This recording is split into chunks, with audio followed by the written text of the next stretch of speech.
बिस्मिल्लाहिर्रहमानिर्रहीम। अस्सलामु अलैकुम। रोज़े महशर सबसे पहले हज़रत जिब्रील और हज़रत मीकाईल अलैहिस्सलाम ज़मीन पर तशरीफ़ लाएंगे। अभी कोई भी अपनी कब्र से बाहर नहीं आया होगा। उनके पास बुर्राक, पोशाक और ताज होगा जो हमारे आका सल्लल्लाहु अलैहि वसल्लम के लिए लाएंगे। लेकिन उस दिन की हौलनाकी से ऐसे घबराए होंगे कि उन्हें मालूम ना हो सकेगा कि रोज़ा रसूल अकरम सल्लल्लाहु अलैहि वसल्लम कहाँ है। जमीन से पूछेंगे तो जमीन कहेगी मैं खुद घबराहट में हूँ, मुझसे ना पूछो, मुझे अब ये खबर नहीं कि मेरे अंदर क्या है और कौन है और कहाँ है। जिब्रील अलैहिस्सलाम मशरिक व मगरिब का कोना कोना छान डालेंगे लेकिन कुछ मालूम ना हो सकेगा।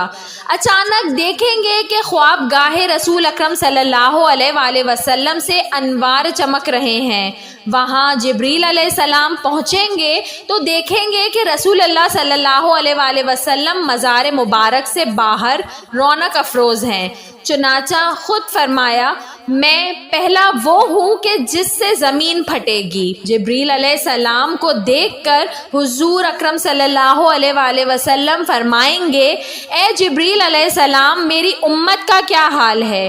अर्ज़ करेंगे हुज़ूर सल्लल्लाहु अलैहि वसल्लम आप ज़मीन से बाहर हैं और वो अभी ज़मीन में हैं। आप पोशाक पहनिए, ताज सर पर ज़ेब फरमाइए और बुर्राक पर सवार हों। पर शफात बांध कर मैदान हशर में तशरीफ़ ले चलिए, उम्मत भी आ जाएगी। हुज़ूर अकरम सल्लल्लाहु अलैहि वसल्लम मैदान हशर में पहुँचते ही सर बसजूद हो जाएंगे, अल्लाह ताला की हम्दो सना करेंगे। हक से निदा आएगी ए हबीब सल्लल्लाहु अलैहि वसल्लम आज का दिन खिदमत यानी इबादत का नहीं है बल्कि अता और नेमत का दिन है। सुजूद का दिन नहीं, सखाओ जूद का दिन है। सर उठा सरवर सल्लल्लाहु अलैहि वसल्लम और शफात का सहरा तेरे गले में है। तू कहता जा मैं छोड़ता जाऊं, इसलिए तूने दुनिया में वो कर दिखलाया जो मैंने कहा। आज हम आपको वही देंगे जो आप चाहेंगे। तुझे तेरा रब वो देगा कि तू राज़ी हो जाएगा। वीडियो पसंद आई हो तो इसको ज़रूर लाइक करिएगा और ऐसी मज़ीद अच्छी वीडियोस देखने के लिए मेरे चैनल उर्दू कहानी घर को सब्सक्राइब कर लीजिए। Thanks for watching. अल्लाह हाफिज़।